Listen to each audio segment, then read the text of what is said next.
कोणत्या दोन नद्यांच्या दरम्यानच्या प्रदेशाला पंजाब हिमालय म्हणून ओळखलं जातं? हा प्रश्न गट ब परीक्षा 2024 मध्ये विचारण्यात आला होता.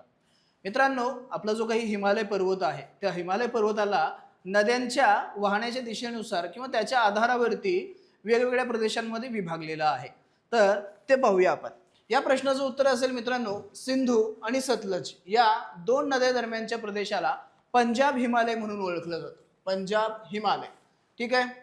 या इथं असणारी ही आपली इंडस रिव्हर म्हणजेच सिंधू नदी आणि सतलज नदी या दोन्ही दरम्यानच्या हिमालयाच्या प्रदेशाला पंजाब हिमालय म्हणून ओळखलं जातं. त्यानंतर सतलज नदी ते काली नदी या दोन नद्या दरम्यानच्या प्रदेशाला कुमाऊन हिमालय किंवा हिमाचल हिमालय देखील म्हणून ओळखलं जातं.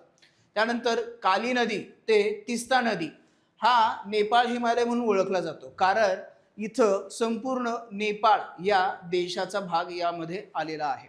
त्यानंतर तिस्ता नदी ते दिहांग नदी म्हणजेच आपली ब्रह्मपुत्रा या दोन नद्यांच्या दरम्यानचा जो हिमालयाचा प्रदेश आहे त्याला आसाम हिमालय म्हणून ओळखलं जातं. ठीक आहे, धन्यवाद.